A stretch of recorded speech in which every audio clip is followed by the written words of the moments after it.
Welcome back to Arkansas First Reports, where we dig into the stories, the people, and the policies shaping the future of Arkansas. I'm your host, Kandi Cox, and today we have a very special guest joining us, someone many of you already know and trust. Randy Sams is the president and CEO of SMMG Financial and Senior Market Management Group. He's also a trusted voice behind your American radio retirement radio show heard every weekend on 101.1 FM, The Answer, right here in Little Rock. Behind his financial expertise, Randy serves as chair for the Arkansas First Committee, working hard to champion conservative principles across our state. Today, Randy and I will be recapping this year's legislative session, which just ended. Was it truly red, or did we see shades of purple sneak in? We'll break down which pieces of legislation stood firm on conservative values, which ones crossed the line into government overreach, and what's coming next as we head into our next political cycle. You're not going to want to miss this conversation, so let's dive in. Welcome, Randy. Thank you, Kandi. It's a pleasure to be here. Looking forward to this conversation to talk about what took place, the goods, the bads, and the ugly. And the ugly. That's right. Well, thank you for being here. I know that you filled in with me several times at the Capitol, and you were up there quite a bit, sitting in on different sessions and following many of the bills. And yet yesterday, when, by the time this aired, it'll be a couple days ago, but when Clinton and I for Arkansas First News was at the Capitol doing our live stream, we talked about, what was our wins personally? What did we see as wins and what did we see as losses in this legislative session? So I want to ask you, what was your win legislation? What was the one that you saw that was your top win for this? Wow. There were a lot of different bills. I guess the thing that I was more focused on was the FOIA bills. Yes. And I think we were again able to, when I say we, the legislature and the people that went and testified, right, were able to hold off the attacks on the FOIA, the Freedom of Information Act. That's what I look at, because when I see the other bills, I can't really, I know there were several. Right. There were bills, Wayne Long had bills that were talking about our law enforcement not joining with the ATF. What else was it? I think that he actually passed one yesterday about the aliens, something about the aliens, the illegals. Right, right. So there were several, but in my viewpoint, right, there were more than there were check marks for me. Yes. Okay. Well, I saw a lot think of that's something that freedoms. we're all agreeing across the board. Yeah. And I hate to say that because, when you're there at the Capitol and you go there and you meet some of these folks. Yes. You meet the senators, you meet the House of Representatives, you meet some of the guys that represent you, you're one of their constituents, or other people across the state. They come across as being really nice folks. And I'm not saying that they're not. Right. Okay. But it's what I look at Kandi, and I think that we agree on this, is that you're not there to represent the lobbyist. Yes. You're not there to represent the big corporations. Which makes a huge presence there at the Capitol, correct? You see them walking up, and they're easy to spot because they have to have their name tags on their little lapels. And so they're easy to spot. So every time you see them going down the hall, you know that that's what they're there for. Right. They're there to sway that House rep or that senator's vote to go their direction. That's what they get paid for, right? Right, right. And that's what we saw a lot of that. Yeah. This session. Yeah, yeah. What when you look at the session in a whole, what would you consider a huge disappointment really going into government overreach? Hammer time. That's that is what Clint and I were talking about. That was my big thing, was that group of bills with Hammer. So give me some of your thoughts on that. Well, when the bills came up, and we had the opportunity to testify, give our testimony, whatever our argument in committee. Right. I went there with we already have laws on the books, Kandi. Mm-hmm. We have it in the Arkansas Constitution. Yes. Okay. You also have it in the Arkansas Code, where everything that he addressed in those bills from 20HB or SB 207 to SB 212, yes, they're already in, except for 212. Now, 212, I believe, was his, or was it 211? One of them was his police force. That was 212, and it did not pass. That was the only one that did not pass. Yeah, they didn't want to give him his own police force. But when you look at those, and you go right back to the Constitution, and you go back to Arkansas Code, you'll see that basically everything that he passed it's already there. Mm-hmm. What was lacking was the enforcement. Mm-hmm. Okay, so who was responsible for enforcing? Mm-hmm. The big argument, and you and I stand on the same side as they do, was the abortion. Yes. Okay. At least that's what I call the smokescreen. That's what they used to have the people testify. Yeah, they weaponized that the abortion petition that went around last summer as a means to grab, the attention of these bills. Well, that was the examples. I mean, that was the only people that were actually there that testified for the bill were the folks that you and I know, a lot of them, that were using the examples of how the abortion amendment the people that were actually pushing the abortion amendment, how they acted.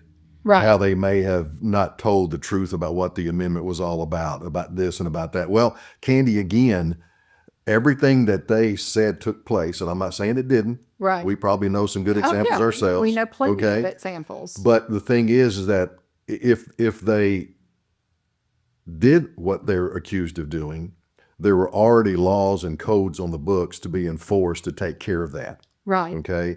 The Hammer bills, as I call them, was a smokescreen using the abortion, because I really think Mr. Hammer, Senator Hammer, who is from Saline County, he got his, well, I was going to go different. Let's just say he didn't like what took place last year when we tried to get the paper ballots. Right, okay. Right.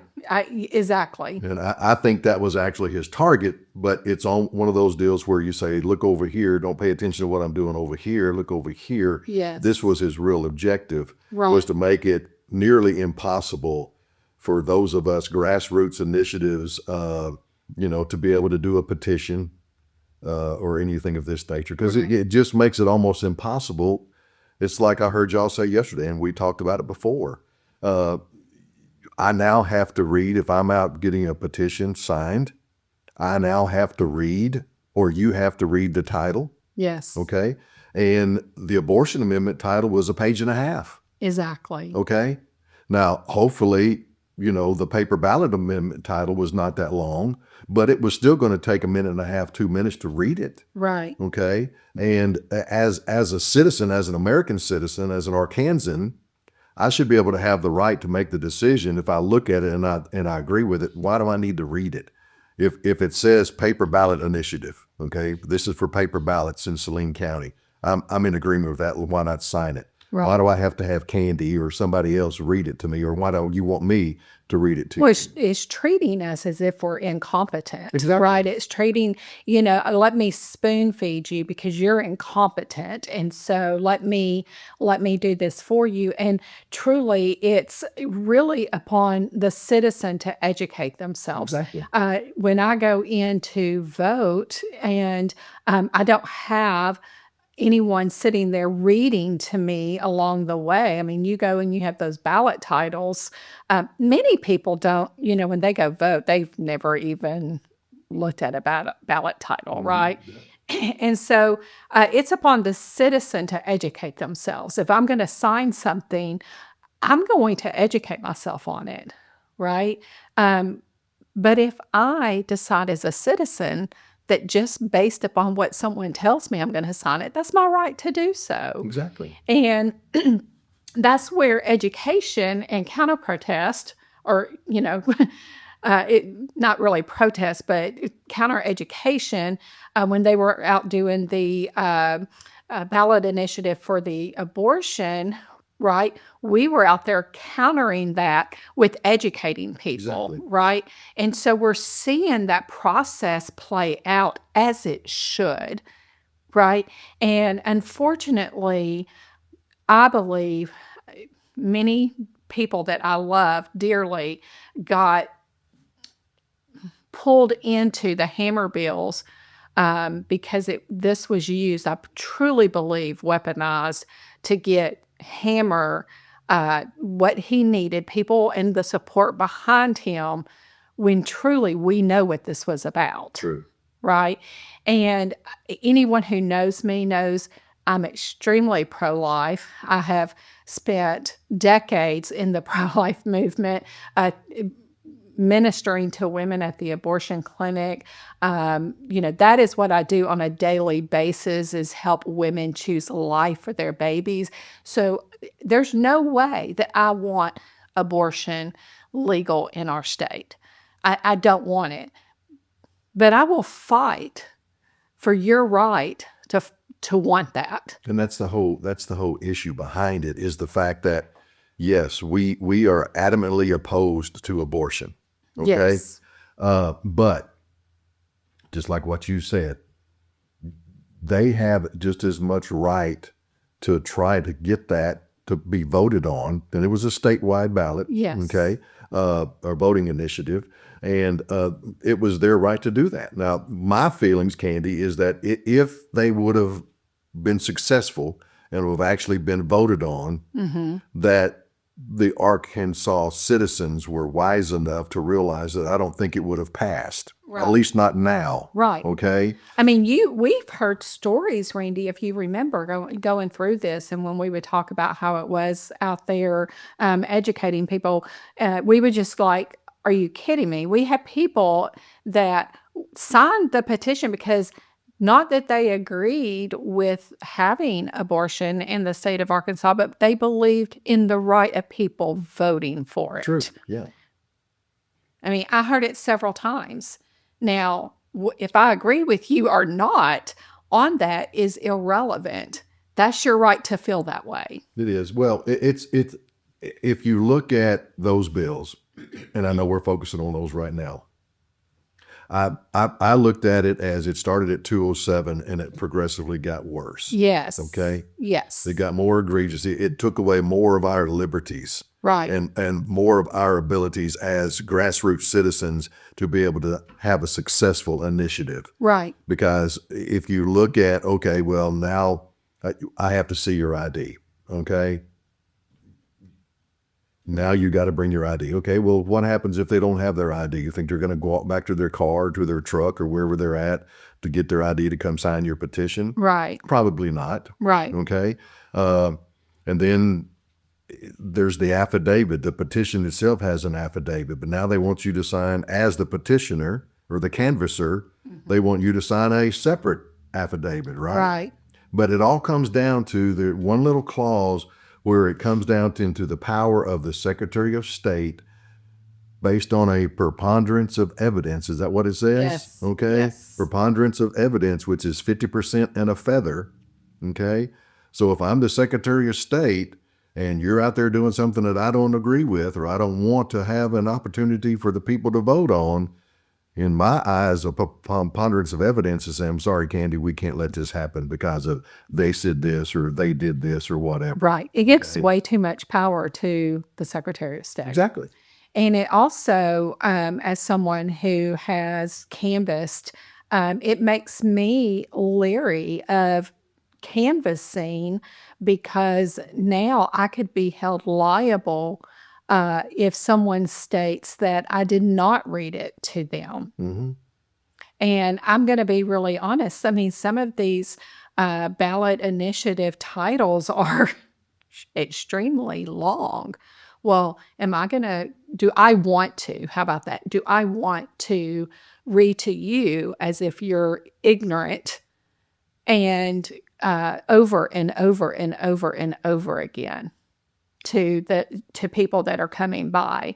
And you have a lot of these that will be at the fairgrounds or different community gatherings where people have their booths and tables set up, or they're walking around, and you've got someone that comes up. I mean, we've had it before where we've had 2-3 ballot initiatives at a table for citizens to come by. They can read, ask questions if they have questions, and then cite. Well, if I'm having to read that to each one, to every single person that comes up, well, number one, that's very tiring, right? Yes. Number two, the line grows. Well, who's going to stay in line for that? They're at the fair to go ride rides and eat turkey legs, right? Or they're at the farmer's market, or they're on their way to Safeway or Walmart or someplace. Right. And yeah, I think about in the summertime, you see these people like in, Walmart, Target parking lots. And, are you just going to stand out in the parking lot in 100-degree weather in, the middle of summer and have someone read a ballot title to you? I wouldn't.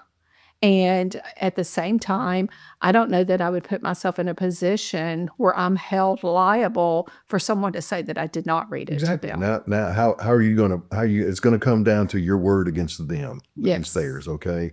And if you look at it, it gives the Secretary of State the ability to basically void every signature that you had an opportunity to get on a petition. Right. Okay. Right. So if you were out there and you got 500 signatures, but someone came and they accused you of not following the rules that were set up by these bills, by these now laws, those 500 signatures are gone. I mean, the perfect example is going back to Saline County last year. Yes. We had to have, was it 6,500 signatures, somewhere in that range?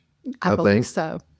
And we got the signatures. Yes. But then they started looking at out-of-state canvassers and came in, and it came to an issue of what the meaning of residence is. Yes. Right? And because of that, they voided almost 2,400 Saline County registered voter signatures. Yes. It's wrong. These bills that Hammer presented, it did not give you a due process. Right. Okay. So if they find out that, or they say that they accuse Randy Sams of doing something wrong when he was gathering his signatures, all right, and I got the 500 signatures. They throw out all 500 signatures. Well, what happens if it was just one person that made that accusation, but the Secretary of State, because of preponderance of evidence, says no, all those signatures are gone? What about the other 499 registered voters here in Saline County or here in the state of Arkansas that actually wanted that? That's what I was after here in Saline County. All we wanted was an opportunity for it to be voted on. Right? Right. Okay. That's all we wanted. And that opportunity was taken away. So there were 2,000, almost 2,400. It was. Oh yeah. Yeah. We went to that trial. And Senator Hammer was in that trial also. Right. But that's, I don't want to hammer that too much, but that's to me, the things that I saw Senator Hammer do, especially, I don't know if it's because it's at the end of his term, he's termed out. But he has also made the announcement that he's going to run for Secretary of State. Right. Isn't that convenient? Yeah. And now all this power is being given to the Secretary of State's office to be able to stop all these petitions. Right. Right? It's basically in the hands of one person. Yes. So we got to remember that when it comes voting next year in 2026, because he's going to be filing for that seat, Secretary of State. And you got to ask yourself, do we really want someone that during this session in 2025 that took away the liberties and the opportunities that we have and the rights that we have as citizens, that took those away? Do you want to give that person the power of the seat of the Secretary of State? Yeah, it's a good question, and that we need to be asking ourselves as citizens. Exactly. Especially when it comes to who we want in that seat. Yeah. So tell me, what were some of the other things that stood out to you during this legislative session? What were some big ones? Well, I mean, we have a good friend, Shannon Everett, who has been in the trucking industry for 25 years.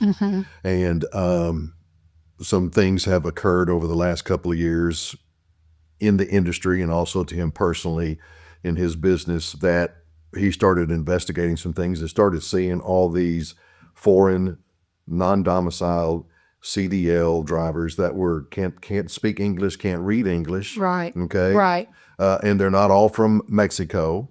They're from all over. Right. And he started looking into it and started seeing it and opened up that can of worms. And he got opposition from the Arkansas Trucking Association. Okay. Again, they're a lobbyist group. Yep.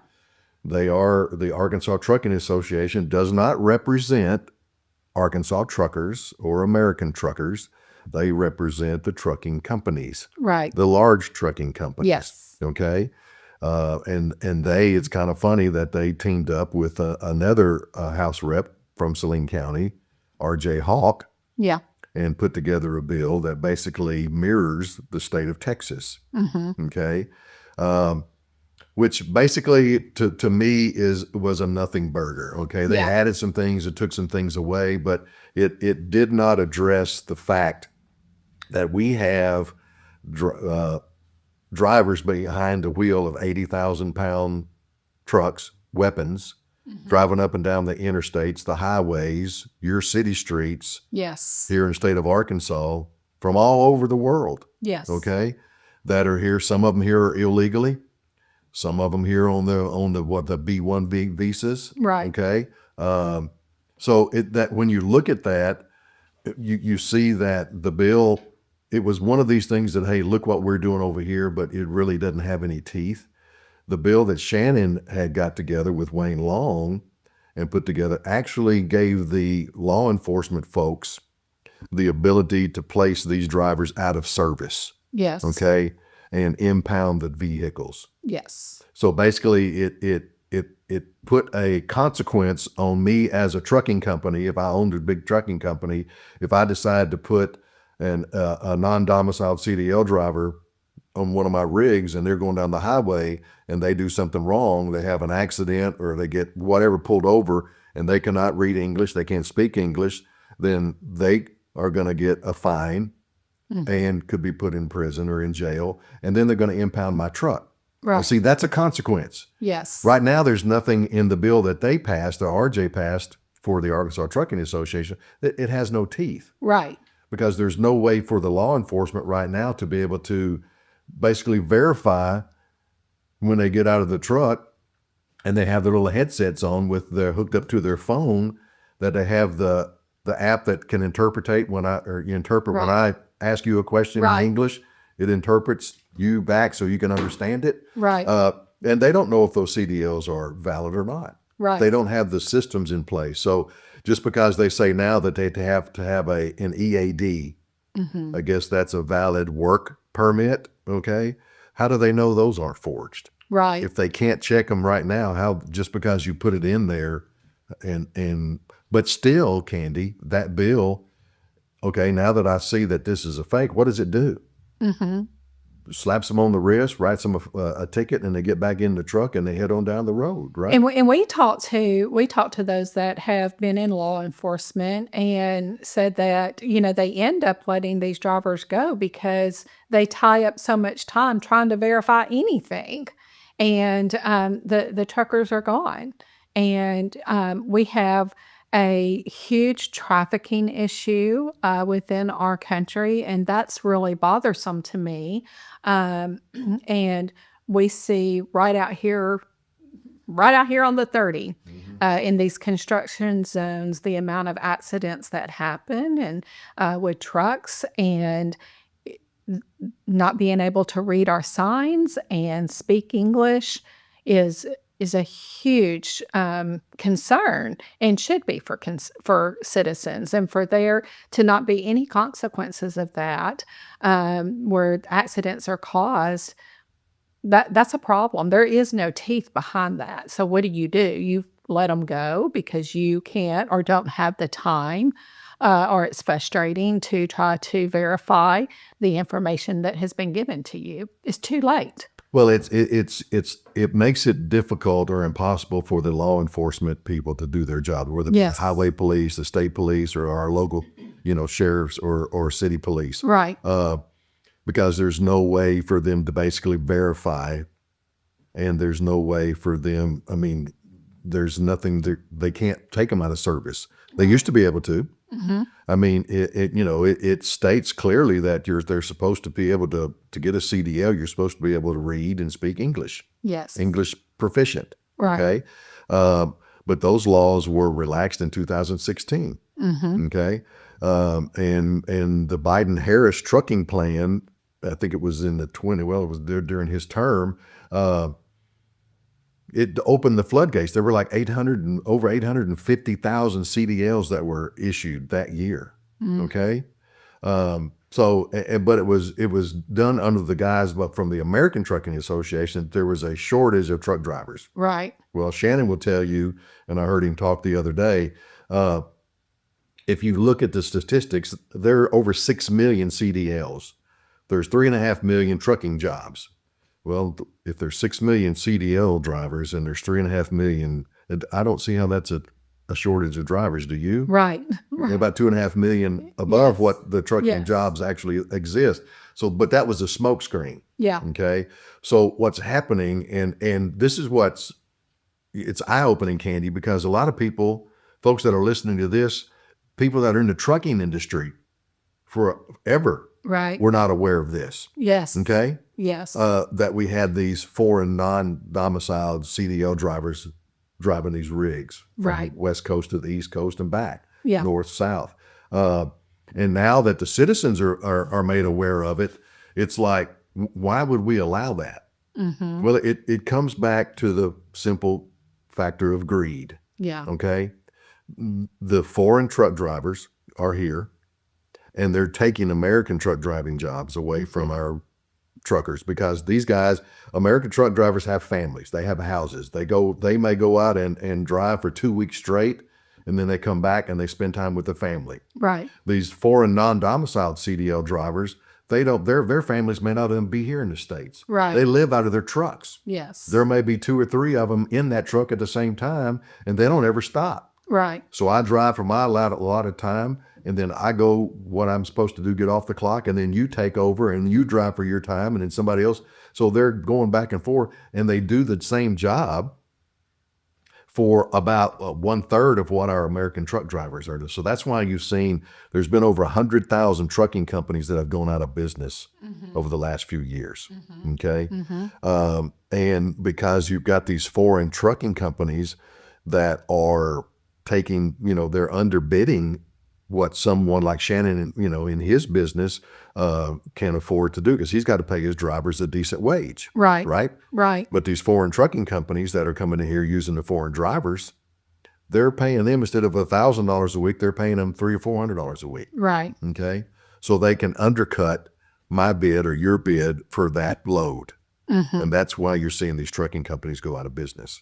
And it's sad that we didn't have anybody here in our legislature that had the backbone to stand up, other than Wayne Long. Right, right. Okay, give him because he was the only one that voted for that bill.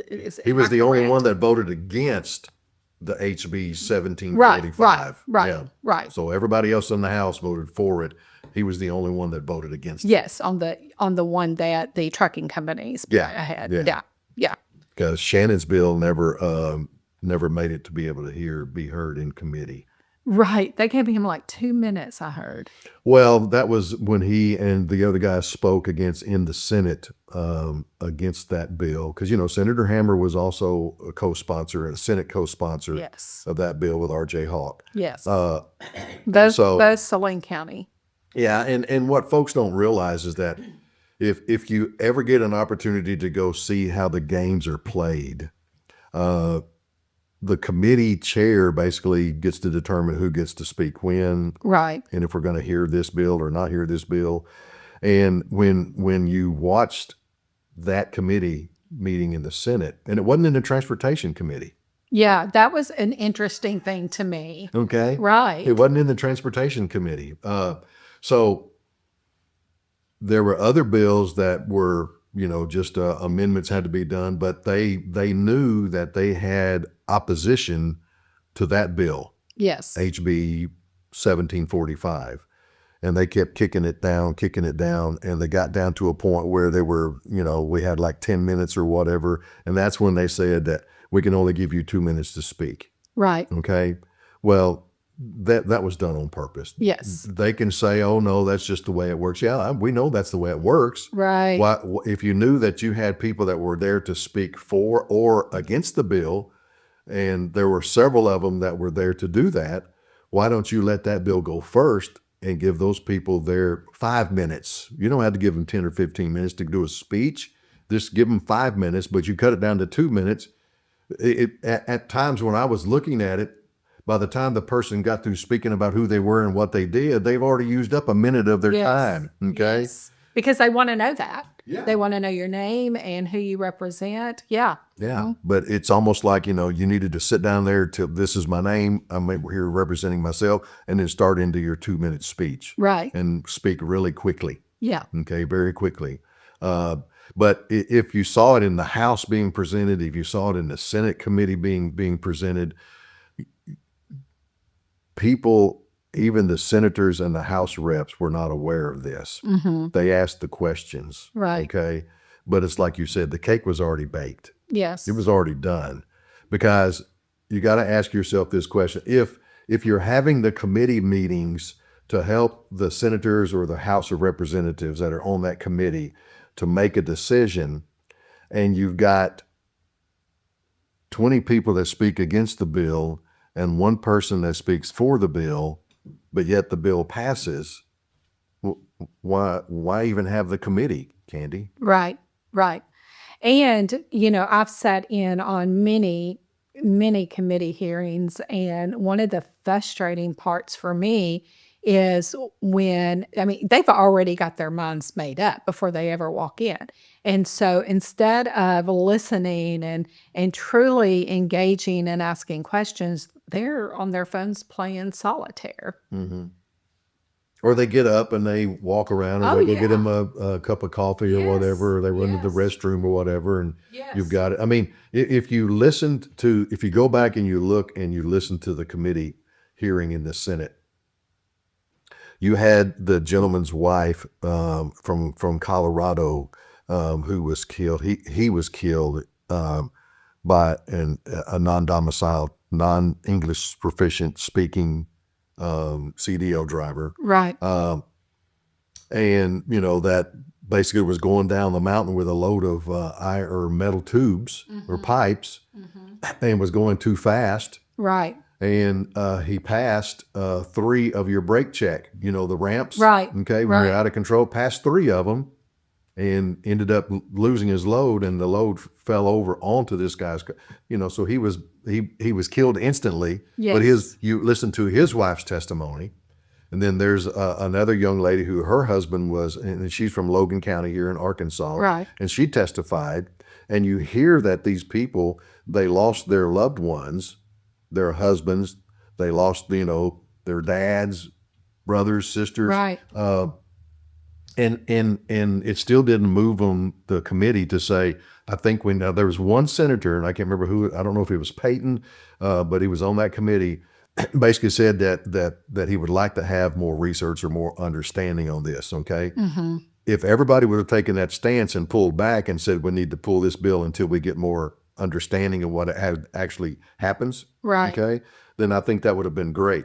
But even though with those testimonies, and the only testimony that was given in favor of the bill was from the young lady who's the president of the Arkansas Trucking Association. Yes. Yeah. Imagine that. The one representing the big corporations. Yeah. Mm-hmm. Yeah. And the lobbyist group. There she was. Well, my question is, Kandi, there are 300 members of the Arkansas Trucking Association. So if this bill was such a great bill and supposed to do everything that we needed it to do, where were the other 300 members of the Trucking Association? Why didn't one more member of the Trucking Association show up? Mm-hmm. No, it was only her. Right. Okay. So one was spoken favor of it, and everybody else spoke against it. And it gave valid reasons, documentation as to why this was a bad bill and should not be passed. It wasn't going to do anything. Right. Okay, that's the whole deal. It'd been different if they'd have said that if you get pulled over and we check, hey, you've got a fake CDL or a fake work permit or you can't speak English, then we're going to impound your truck and we're going to fine you $10,000. Nothing like that was in that bill. Right. It's basically a slap on the wrist, get back in the truck and drive on down the highway. Right. Right. Does not protect you. It checked off the list of something being passed, though, right? Exactly. Yeah. Like I said, it makes it look like they did something. Mm-hmm. And their excuse was that, well, the federal laws don't allow us to do that. Well, actually, there's a code in the federal law. I think it's the FSCMA. Is that what it is? The Federal Safety. Okay. Yeah. And that says that you can't, in other words, we couldn't have passed anything here in Arkansas that made their rules or their laws less enforceable, okay, right, or worse. But we could pass something that actually made them stronger. Yes. Which HB 1569 did, okay?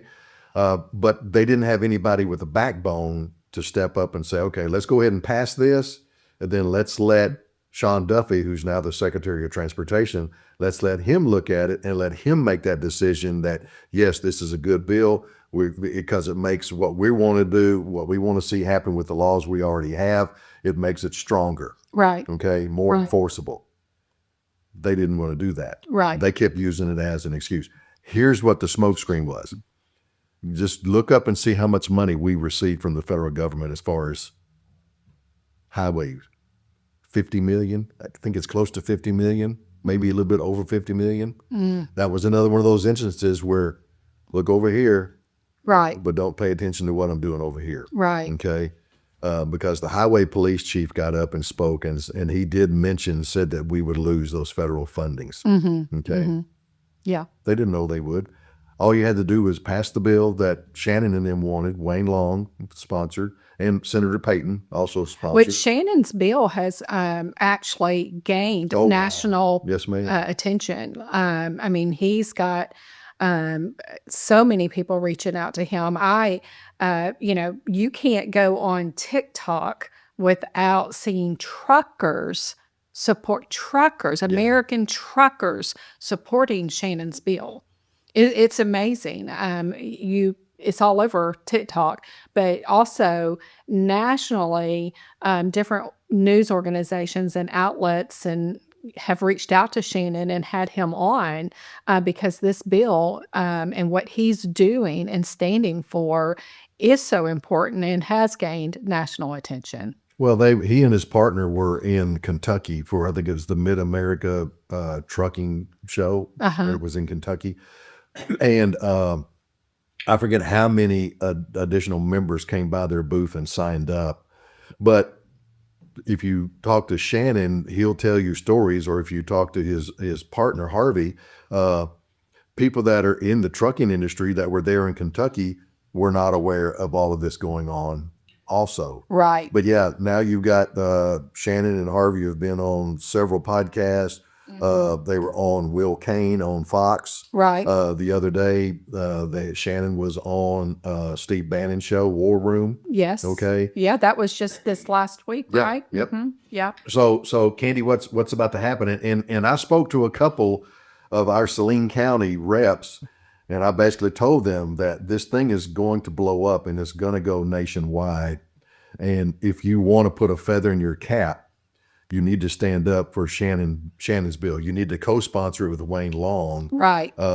Because what's going to happen, Kandi, is when this goes across the desk of Sean Duffy, and hopefully it'll go across the desk of President Trump, and they see what's happening and they make those changes, the people here in the state of Arkansas that could have elevated themselves to, I'm actually standing up for the citizens of the Arkansas and the United States versus the big lobbyist money. Right. They had an opportunity to do that. But when they see that, now they're going to come back and say, oh yeah, well, we were for it all along. We didn't know. I'm sorry. You had your opportunity to do what was right the first time around. Yes. But now that you see that President Trump has said, this should have never happened, Now you want to come and jump on the bandwagon. Well, Right. that train's already left the station. I'm Yes. sorry.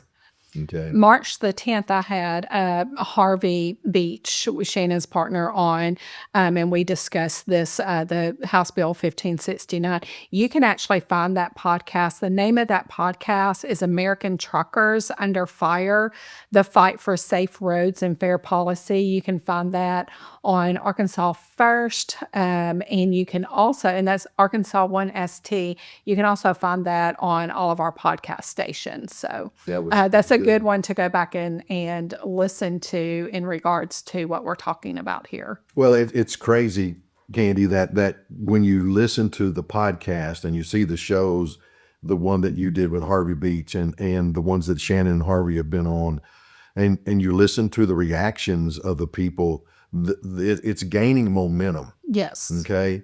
And what was really funny is that in the committee, in the closing arguments for R.J. Hawk, he mentioned that this, because the chair of that Senate committee basically said that we have two organizations going against. So you have the Arkansas Trucking Association and then Shannon's organization, which was American Truckers United. Right. Well, the president of the Arkansas Trucking Association said, well, I could argue the point whether or not the other one is actually an organization.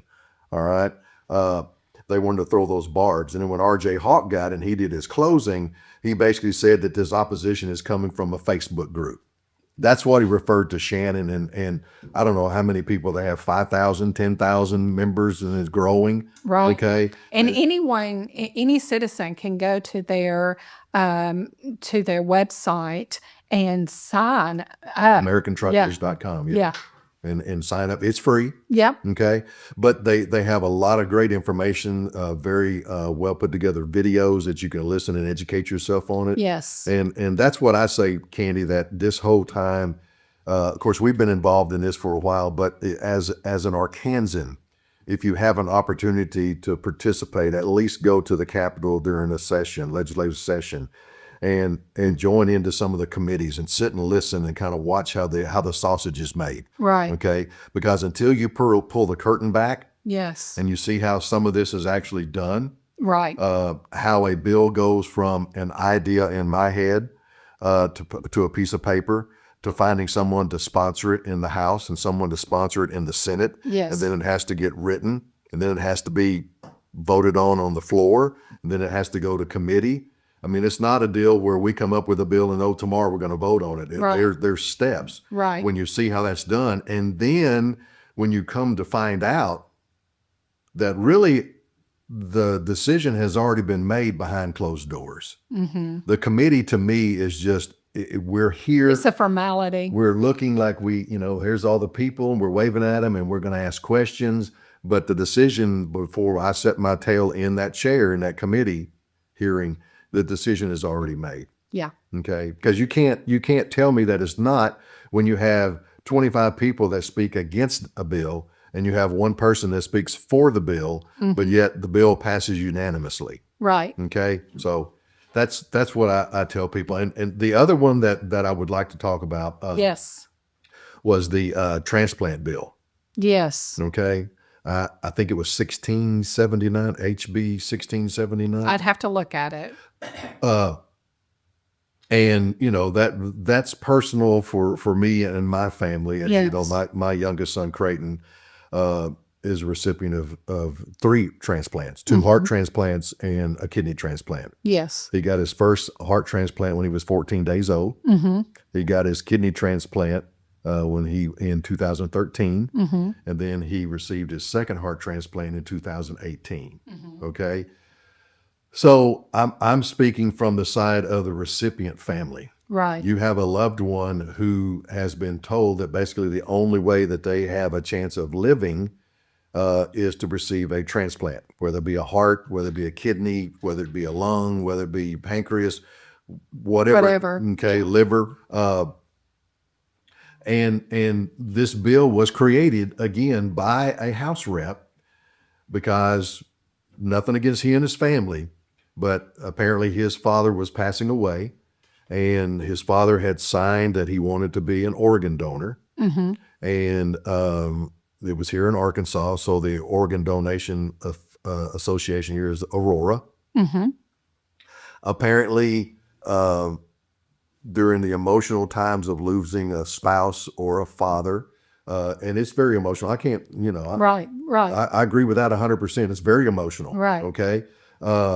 You're fighting those emotions, and then you're coming up with someone who is asking as far as donating the organs of your loved one. Yeah. Okay.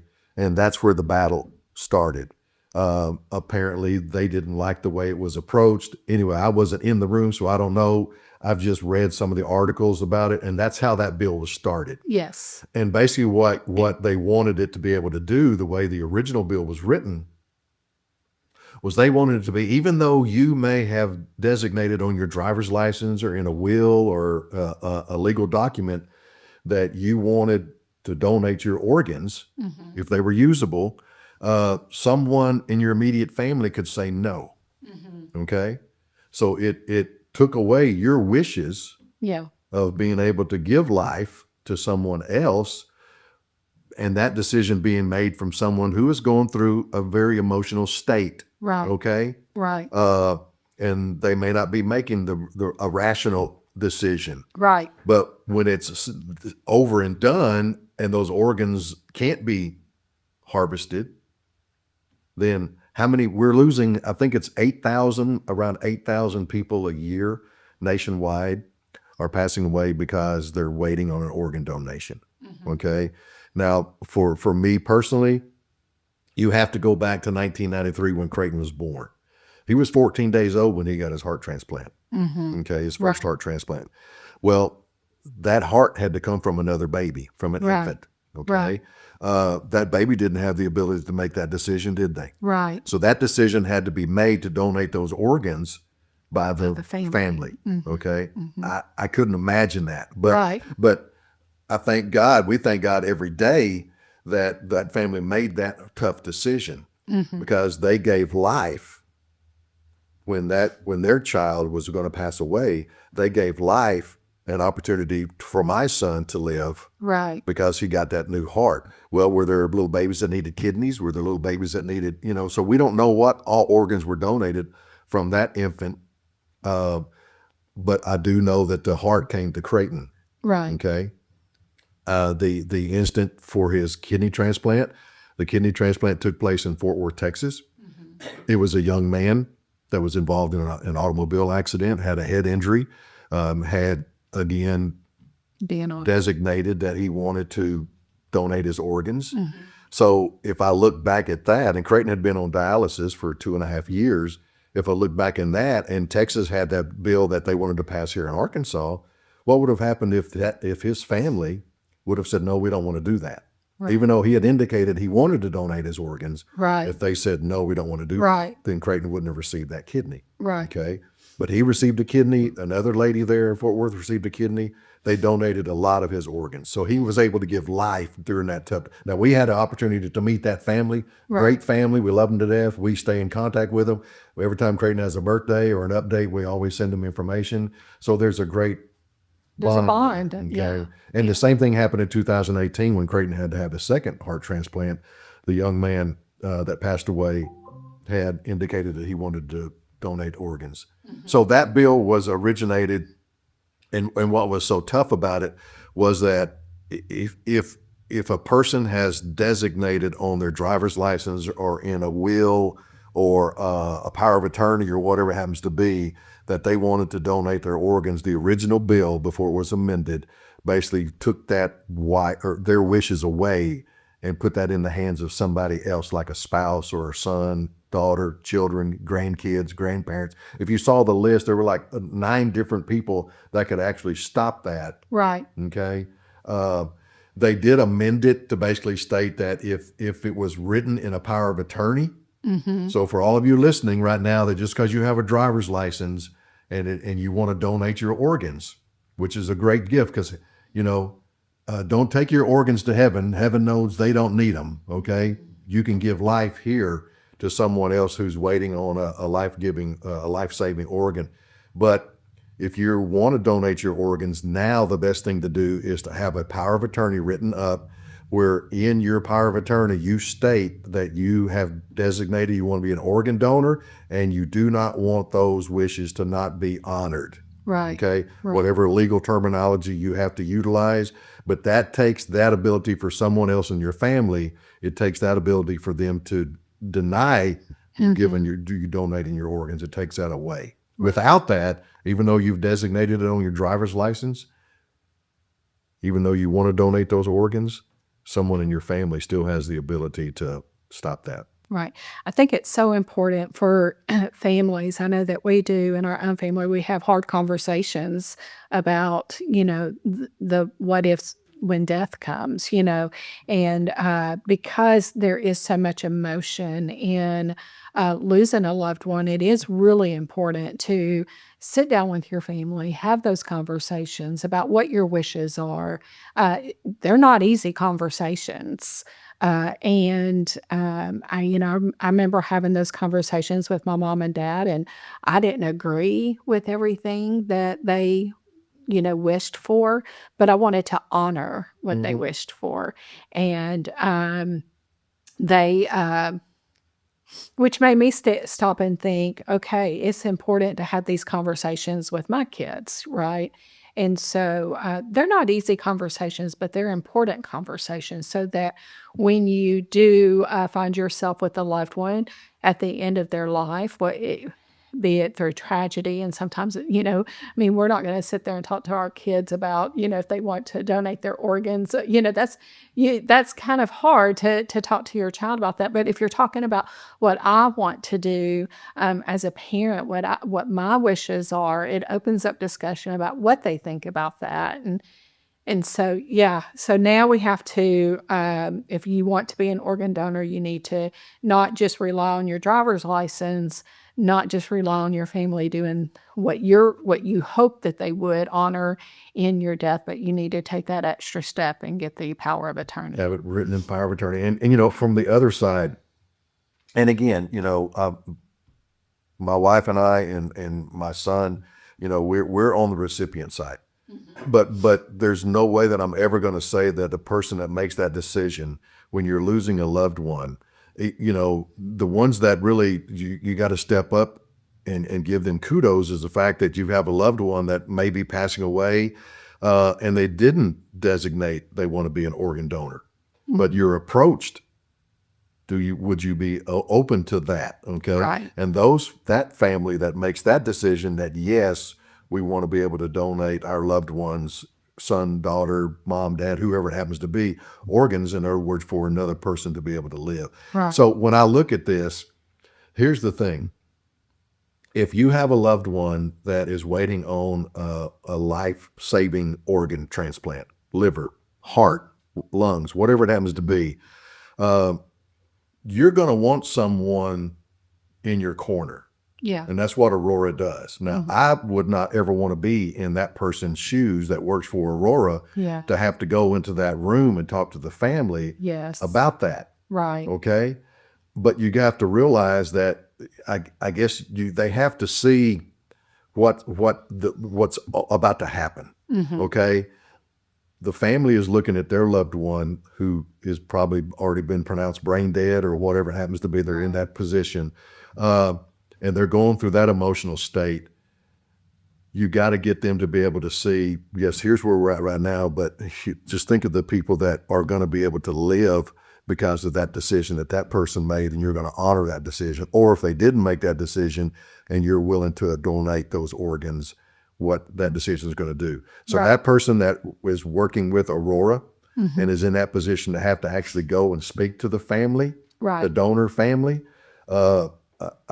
I pray for them that they have wisdom, because I can understand where the representative that made that decision, apparently they didn't like the way it was spoken about or the way it was approached. I wasn't there, so I don't know. Right. All I can say is that I thank God that there was somebody that was going to bat for me and my wife and for my son Creighton. Right. When he was 14 days old. Right. In 2013 when he got his kidney transplant, and in 2018 when he had his second heart transplant. There was somebody that actually approached the donor family and had that tough conversation with them Right. And they made the decision to give life from a loved one. Right. Yeah. In my last podcast segment, I had on Mike Rasmussen and Aaron Hansen. And, we at Arkansas First are constantly trying to get people to understand the importance of being involved in the legislative process, right? And letting your voice be heard, going to the Capitol, calling your legislators, calling your senators and your representatives. And this year was the first year that they chose to really, well, first year Mike chose to really get involved in the process, and it happened to be over Shannon's bill. But Aaron, he moved here from Washington, and when he talked about in the podcast when he was making a decision as to where he was going to land his family, what he was looking for in that. And he wanted the three branches to be red. And so he comes to Arkansas because we had a Republican governor. We had a Republican, both houses are Republican. And then he gets here and he becomes involved in the process. And see, it's not as red as it appears on the map. So, so let's talk about that for a little bit because we're going, did we see more red this session? Did we see those areas of purple or so talk to me about what you saw. Well, I would say that just because a person that you look at, whether they be a House of Representatives or whether they be a senator, and they have an R behind their name, that does not mean that they are conservative. Right. Okay. They may be conservative when it comes to fiscal responsibility, but they may be liberal when it comes to social responsibility. Yeah. Okay. Here in Arkansas, we have open primaries, which means that a Democrat can come a step across and vote in a Republican primary, which means that we probably aren't getting the strongest conservative candidates to represent us. Right. Because, there's several examples. We don't have to go into them. But to answer your question, I would say that Arkansas is not red.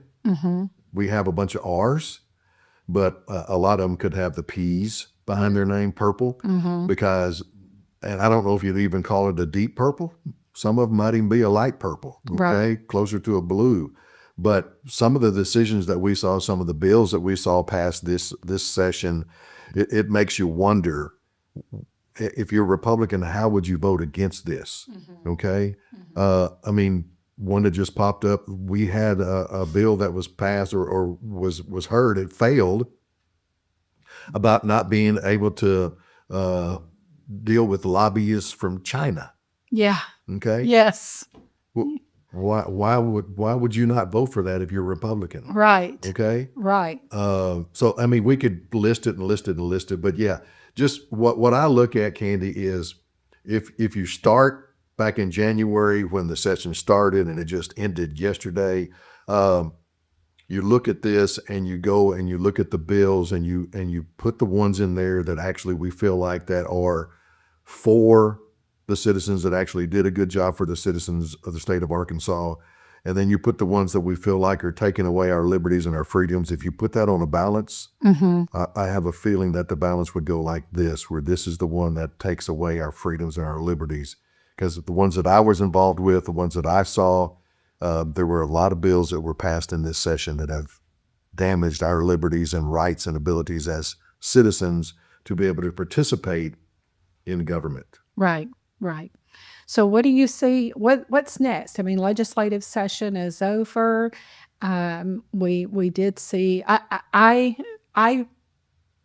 grade this legislative session as a D because of that. Right. What do we do next? Where do we go from here as citizens? Well, the thing that you have to do is you have to identify the whether they be a House of Representatives or whether they be a senator. Identify those folks that you feel like may not have done what we feel like they needed to do to represent we the people. Okay. Did they listen to what we're telling them, what we're asking them, what we're wanting them to represent us? Did they? If that's a yes, if that's a no, then you probably need to step back and say, okay, then we need to get together and we need to identify some folks that we can primary them in 2026. Okay, that's got to be the next step. The thing is, Kandi, if we just sit back and just say, okay, well, it's another deal, they did this, there's nothing we can do. No, that's wrong. Right. Okay, as citizens, we have to be able to identify those folks that say, okay, you had your chance, you had your opportunities, we've seen what you're doing. You can say one thing, but your actions speak a lot louder than your words do. Right. Okay. Well, saying that, let's hold that thought for just a second. What are your thoughts on our legislators when they vote present?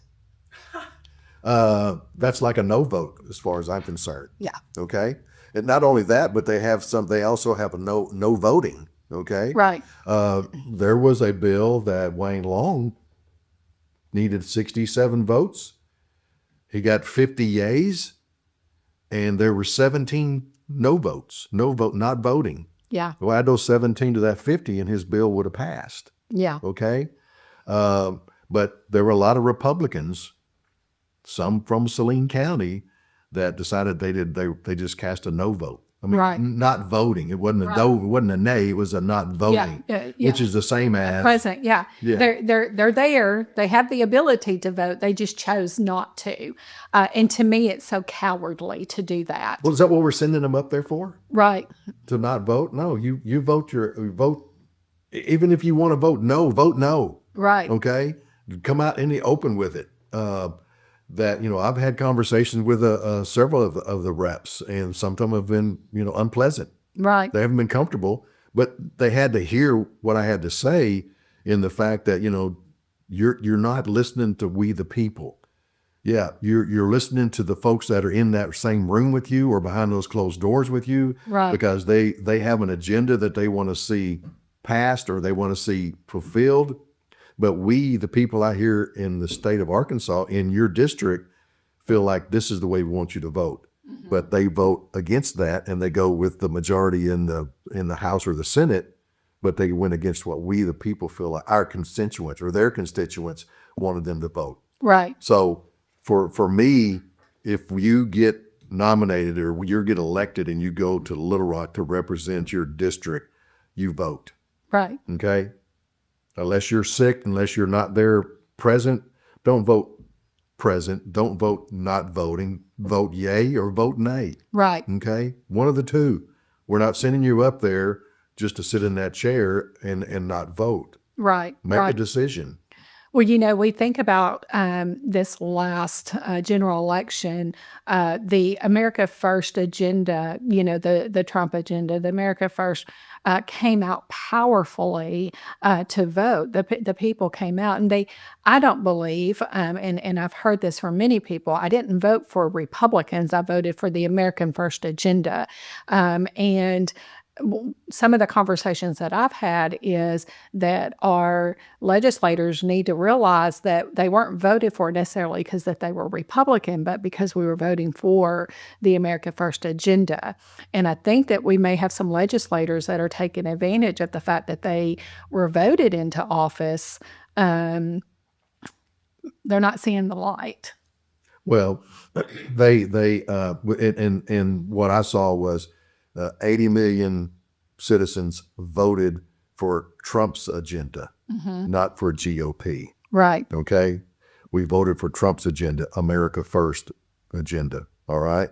And that's what they have to realize. We didn't vote because Donald Trump was a Republican. We voted for Donald Trump because of what his agenda is. Right. And you as an Arkansas senator or Arkansas House of Representatives need to realize that you need to get on that Trump train, right, and realize that this as easy as we voted you in, we the people can find somebody that'll listen to us and vote the way we feel like they need to vote, and we can run them against you also. That's what you have to realize. Is that my feeling, Kandi, is that if I were in the House or Senate, that I have to listen to my constituents in my district, even if that means voting against the elitist, okay, the establishment. Yeah. As long as I do what you send me to Little Rock to do, to represent your voice, Right. as long as I do that, if I don't get reelected because of that, I've done what I was supposed to do, right? Right. But if the establishment says, well, he doesn't vote, and Wayne Long gets this, he gets the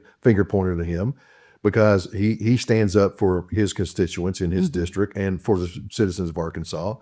But if you're afraid that you're going to get primaried because the governor doesn't want you to do this, or the establishment within the Republican Party doesn't want you to do this, but you're going to vote the voice of your people, Right. and you get voted out because of that, so what? You've done what you're supposed to do.